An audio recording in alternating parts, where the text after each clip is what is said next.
안녕하세요. 안녕하세요. 네, 시인과의 정담 진행을 맡은 세종시인협회 이정수입니다. 오늘은 시인과의 정담 두 번째 시간인데요. 동심은 언제까지 자라는 걸까요? 여전히 우리 마음속에 동심이 자라고 있어서 그 사람들의 마음까지도 파란 마음, 하얀 마음으로 물들어주고 계시는 김동훈 시인님 자리하셨습니다. 박수로 모시겠습니다. 네, 초대 응해주셔서 감사합니다. 선생님께 있어서 지금은 어느 계절인지. 네. 저는 늦가을의 추수를 다 이제 끝나는 계절이라고 그렇게 봐야 할 테죠. 나이가 있으니까. 어떻게 좀 수학을 좀 많이 하셨는지 인생에 있어서. 네. 그래요. 이제 뭐 이렇게 되돌아온 길을 되돌아보면은 참 아름다운 일들이 많이 있고 또 한편으로는 아쉬운 것도 많이 남아 있습니다. 선생님 이렇게 모습을 보면 이제는 그 어린이들을 가르쳤던 그때 모습과는 좀 다르게 할아버지 시인이 되셨는데요. 선생님께 있어서 동시란 어떤 의미가 있을까요? 이 동시라는 것은 네. 자기 마음속에 있는 것을 그려내는 거 또는 동시는 어떠한 틀이 없어요. 틀이 없어요. 저는 그 아이들을 동시를 지도할 적에도 네. 어떠한 틀을 주지 않고 자유자재로 한번 써보자. 그림을 가지고서 아이들하고 대화를 나눠보면은 그 글이 네. 다듬어지고 또 첨가 지도하면은 아주 좋은 작품들이 나오더라고요. 네. 선생님께서 말씀하신 그 동시란 어떻게 보면 세상을 바라보는 또 무한한 상상력과 또 자유로움 이런 것이 동시다라는 말씀을 해주셨는데요. 시인께서는 그러면 언제부터 시를 쓰셨는지 궁금합니다. 제가 작품을 쓰기 시작한 것은 네. 제가 원고지를 처음 대본 것은 중학교 3학년 때입니다. 중학교에서 교지라는 게 있었어요, 옛날에. 아, 네. 그 교지를 만드는데 발행을 하는데 네. 담임 선생님이 국어 선생님이었는데 네. 동훈이 너 한번 글 좀 한번 써와봐라 하면서 프린트로 되어 있는 원고지를 주시길래 네. 거기에다 그때 그 모내기라는 작품을 썼는데 선생님이 보시고서 야, 글 잘 썼다 격려해 주시더라고요. 네. 그게 시발점이 되지 않았나 이렇게 생각해 봅니다. 시인님께서는 두 분의 시인을 스승으로 모셨었는데 시를 쓰실 때 어떤 영감이라든지 제재를 어디서 찾는지 궁금합니다. 예, 그때 계셨어요. 네. 예, 김승옥 선생님의 그는 아동문학을 하시는 선생님이었어요. 아, 네네. 그 아동문학을 하시는 선생님 때문에 그분 선생님한테 사사를 받는데 네. 그러더라고요. 네. 학교에 나가 보면은 네. 모든 아이들이 글감이다. 아, 또 네. 주위에 보고 느껴지는 모든 사물이 글감이다. 그 아이들하고 사물하고 또 주변의 모든 물건들하고 의인화시켜서 사람으로 생각하고 어린이로 생각하고 어른으로 생각하고 대화를 나눠봐라. 그 서로 주고받는 말이 하나의 글감이 큰 훌륭한 제자가 된다. 이런 말씀을 해주시더라고요. 그래서 그런 삶으로서 글을 쓰기 했어요. 그럼 선생님께서 학교에서 어린이들에게 많은 시를 가르쳐 주셨는데요. 지금 저희 세종시인협회에도 안우정 시인님 또 성봉수 시인님이 계시는데 그 두 분이 선생님 제자로 알고 있습니다. 네, 이 두 분은 어린 시절 어떤 어린이였을까요? 네. 우리 동인 활동을 하고 계시는 네. 안우정 시인하고 성봉수 시인이 네. 제가 조치원 교동초등학교에 재직하는 중에 네. 담임을 했어요. 네. 안우정 시인은 학교 다닐 때부터 참 온순하고 네.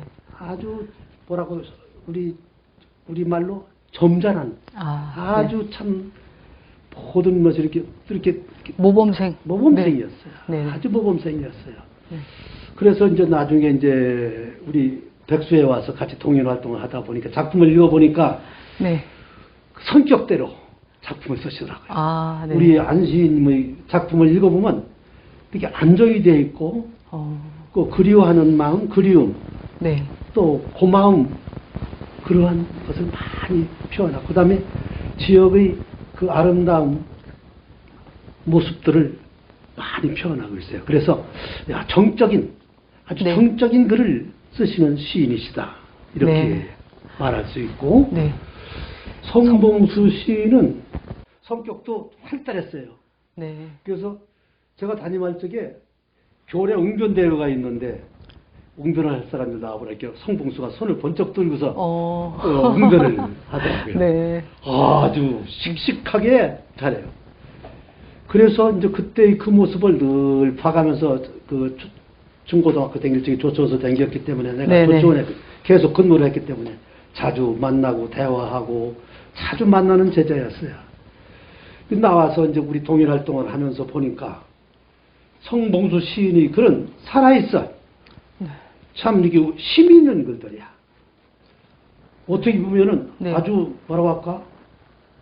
글을 읽어보면 아주 그냥 용기가 솟고 아주 네네. 그냥 활달하고 동적인 시를 쓰는 그런 시인이더라고요. 네. 네. 제자들과 같이 이렇게 동인 활동하시면 감회가 좀 남다를 것 같아요. 그러니까 오늘도 저희가 대동초등학교에 선생님의 그 제자인 안우정 시인님과 함께 이렇게 교정을 거닐었었는데요. 느낌이 어떠셨어요? 오랜만에 또 학교도 네. 제자와 함께 방문을 하셨는데. 자, 오늘 안우정 시인하고 교정을 이렇게 거닐어 봤는데 옛 생각이 나죠. 아까 안우정 시인하고 살구나무 밑에서 살구나무를 보면서 설명을 했는데 그 에피소드가 있어요. 네. 살구나무가 봄에 되면은 참 꽃이 아주 만발합니다. 그러면 그 꽃이 지면서 살구가 이제 맺어지는데 네. 5월 말쯤, 6월 초쯤 되면 아주 노랗게 살구가 익는데 살구가 정말로 무척 많이 열려요. 네. 그러면 그때 이제 내가 조촌 대동초등학교가 46학급이었는데 네. 46학급에 전부 양동이를 가지라고 해요. 양동이로 46학급마다 학급마다 이렇게 나눠놓고서 네. 다 살구를 털어서 다 똑같이 나눠줘요. 그러면 그걸 가지고 가서 아이들이 살구잔치도 하고 네. 그러한 아주 신났을 것 즐거움도 같습니다. 네. 아주 참 그 살구 맛이 네. 떡살구라 벌써 그냥 막 침이 고이는데요. 그- 네, 그러면 또 이번에는 좀 분위기를 바꿔서요. 선생님 작품에 대한 이야기를 나누고 싶은데요. 작품 하나 소개해 주시면 어떨까 싶습니다. 다시 듣고 싶은 소리라는 작품이 있던데. 그 제목이 네. 다시 듣고 싶은 소리라고 했어요. 다시 듣고 싶은 소리. 새벽을 알리는 꽃기호 꽃기호 수탉의 울음소리. 고난 잠을 깨웠지만 그 소리도 아름다웠지. 이른 아침 일나가는 덜커덩 덜커덩 골목길 굴러가는 황소의 마차 소리, 그 소리도 좋았지. 고향에 다시 가도 아름다운 그 소리는 온데간데 없고 자동차 소음만 천지가 진동하네. 이러한 작품이었어. 네. 한번 내가 등단이 첫해 등단되었어요. 되게 소중한 게 또 간직하고 싶은 시일 것 같은데요. 저는 선생님의 그 19절의 수탉의 울음소리 그리고 항소의 마차소리, 이 소리가 문득 저희 어머니의 이 고단한 삶의 소구름 소리 같아서 이 시를 이렇게 들으면서 살짝 마음이 좀 먹먹한 그런 마음으로 좀 다가왔었는데요. 선생님 앞으로 작품 활동은 또 지금 꾸준히 하고 계시는데 또 네. 계획이 또 있으신가요? 네. 이제 나이가 이제 들다 보니까 좀 만각률이 높아져. 맞아요. 이게 삶이 이게 나이라는 것은 연륜이라는 것은 못 속이는구나 하는 것을 느끼게 되었습니다. 그래도 원고지 앞에 펜을 들고 나오면은 언뜻 새로운 생각이 떠오르고 네. 또 아이들이 또 소재가 또 그리고 싶은 글이 깜빡깜빡 떠올라. 그런 게 있고 또 저는 어디를 가더라도 늘 수첩과 볼펜은 항시 가방 속에 지참하고 댕겨요. 가다가 어떠한 사물을 보거나 어떠한 사람들이 모습을 보거나 어떠한 나무를 보거나 꽃을 보거나 거기에서 느껴지는 것을 그 자리에서 이렇게 메모하시는구나. 메모해서 네. 가지고 와서 집에 와서 정리하는 이러한 습관을 이게 한 몇십 년이 되고서 이렇게 살아오고 있어요. 그러면서 지금도 네. 글을 네. 아이들만 읽을 수 있는 글이 아니라 아이들과 어머니와 아버지와 어른이 함께 읽을 수 있는 글 이런 걸 쓰고 싶고 그렇게 쓰고 있어요. 네. 그래서 저는 요새 이제 올 말쯤 내년 초쯤에서 제 3집 네. 시집을 내려고 하는데 거기에 한 면을 네. 고향의 그리움에 대한 시 네. 이걸 쓰고 온 것. 그것도 우리 고향뿐만 아니라 내가 근무하던 학교 전이 조치원 이근방을 중심으로 써 모은 글이 있어요. 그러면 네. 한 면으로 작품을 남기려고 쓰고 있습니다. 네. 그러니까 반딧불 동네 그리고 엄마 재봉틀이라는 시집이 있던데 그 시집에 대해서도 한번 소개해 주시겠습니까? 그 시집에 대해서 네. 그 반딧불 동네는 네네. 제가 초임지가 행정리라고 했는데 네네. 행정리 학교의 학구가 네.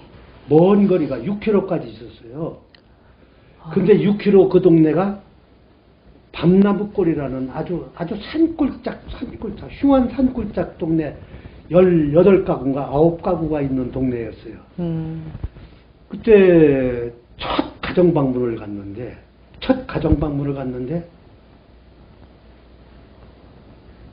5시간 수업을 끝나고서 6km를 걸어가니까 저녁 때가 되더라고요. 네. 그 애들은 다 선생님이 가정방문을 온다고 하니까 미리 가서 양보 청소하고 네.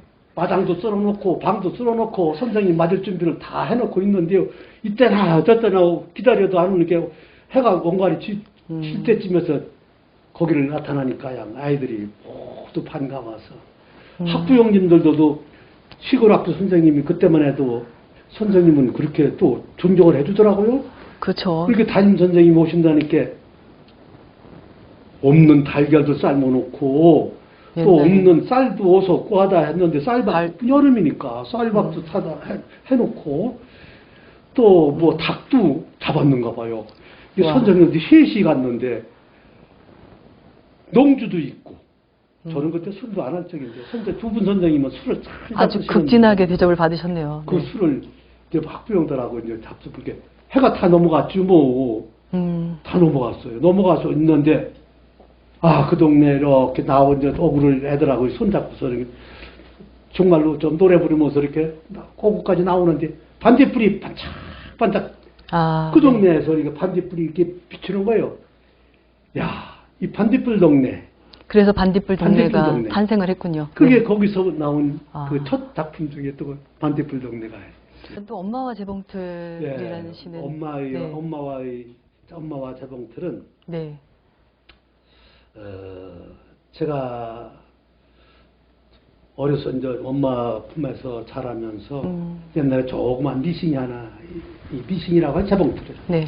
미싱이 있었는데 어머니께서 명절 때가 되면은 밤을 지새워가면서 돌돌돌돌돌 돌리면서 옷을 만드는 거야. 우리들 옷도 만들고 이웃집 아이들 또 맡겨주니까 해주고 그러한 저기를 해요. 그래서 그 엄마를 그리면서 어머니를 그리면서 또 어머니가 그 돋보기 너머로 재봉틀을 하시면서 옷을 깃는 그 모습을 그리면서 지은 글이 네, 엄마와 재봉틀. 그래서 이것은 아이들도 읽을 수 있고 엄마들도 읽으면서 내가 이런 때도 있었구나 이런 공감을 느끼는 그런 작품이 그 집이었습니다. 네, 저도 기억 속에 제가 어린 시절에 저도 시골에서 자랐는데요. 동네 아낙네들이 밤이면 다 모여가지고 옛날에 양말에 이렇게 구멍이 많이 났었잖아요. 양말 구멍 이렇게 꿰매고 팔 뒤꿈치 이런 거 또 깁고 했던 그래서 엄마 기다리다가 또 어느 집인가에서 이렇게 잠이 들었던 그런 추억이 있습니다. 선생님 그 엄마와 재봉틀 시를 보면서 그 시절을 저도 떠올려 봤었는데요. 그러니까 시인님의 시를 읽으면서 또 엄마를 생각을 더 많이 하게 된 것 같아요. 그래서 위로가 됐는데 저처럼 위로가 필요한 어른들을 위한 동시 뭐가 있을까요? 어른들을 위한 동시 중에는 네네. 제가 느티나무 밑에서라는 작품이 있었어요. 아, 네.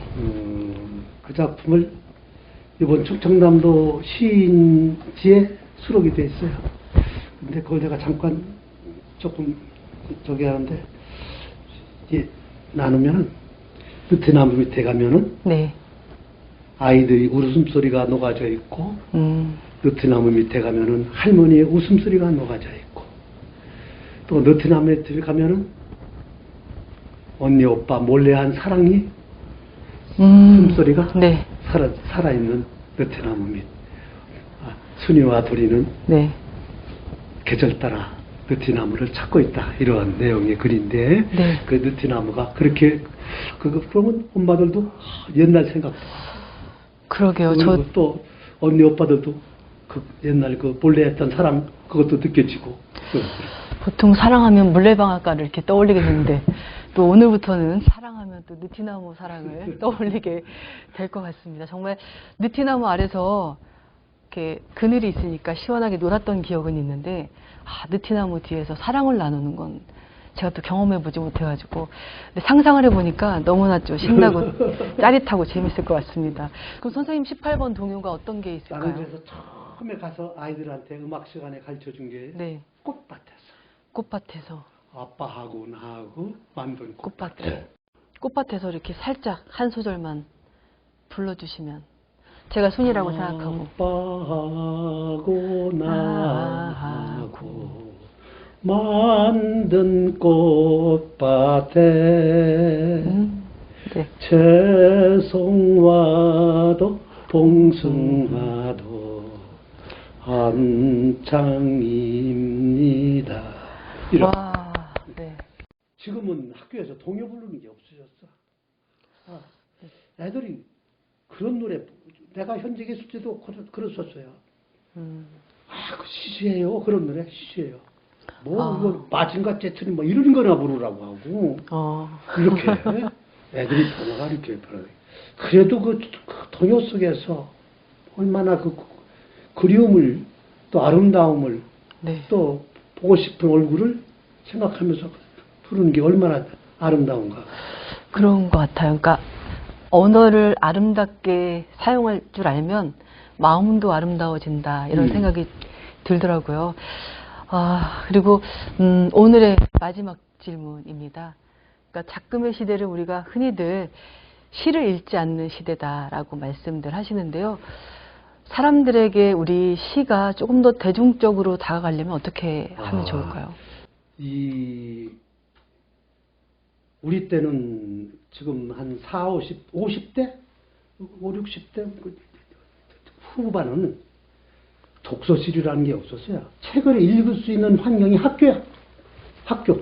아니면 동네 사랑방에서 할아버지들이 옛날 이야기를 이렇게 다 이어가면서 읽는 춘향전, 신청전 이런 거를 따라 듣고 또 흥얼거리고 이렇게 밖에 안 했어. 독서의 환경이 먹고 살기가 바빠서 그랬는지 몰라도 독서의 환경이 갖춰지질 않았어. 네. 그러나 이제 학교가 이제 여기저기서 많이 개교가 되고 하는 바람에 학교에 이제 그 동화, 동시 여러 가지 문고가 네. 갖춰지니까 학교가 이제 큰 문화의 공간이 됐죠. 네. 독서의 공간이 되고 문화의 공간. 그 전에 책을 사다 놓으면 아이들이 해 넘어가도 그 책 읽느라고 가지를 안 했어요. 가지를 않고 이제 선생님들이 퇴근하려면 빨리빨리 가라 문장구야 한다고 내쫓아본지 뭐서 집을 돌려보내고 네. 또 새벽까지 일찍 와서 밥 먹고 일찍 와서 책을 보고 하는 애들이 많았어요. 그러한 시설밖에 없었는데 지금은 뭐 가정에서도 완전히 독서실 꾸며주고 아주 뭐 자기 책방을 만들어주잖아요. 또 마을마다 작은 도서관이 생겨지고 네. 또 도시마다 도서관들이 많이 우후죽순처럼 생겨지고 이래서 지금 많은 독서 환경이 변했습니다. 변해가지고서 지금 책 읽는 독자들이 많이 늘고 있는데 이 책을 읽는 습관을 좀 더 많이 가져야 돼. 더군다나 이 가을 이 독서의 계절에는 아이들이 손에서 책이 떠나지 않는 이러한 독서를 시킬 수 있는 환경을 좀 많이 만들어줘야 하지 않을까 이렇게 생각해 봅니다. 오늘 그 아동문학가 김동훈 시인님 모시고 시인과 정담을 나눴는데요. 시인님 덕분에 또 어린 시절 추억하면서 치유와 또 위로의 시간을 보냈습니다. 김동훈 시인님의 작품 앞으로도 계속 기대하면서 여기서 인사드리겠습니다. 감사합니다. 네, 오늘 자리해 주셔서 감사합니다. 네.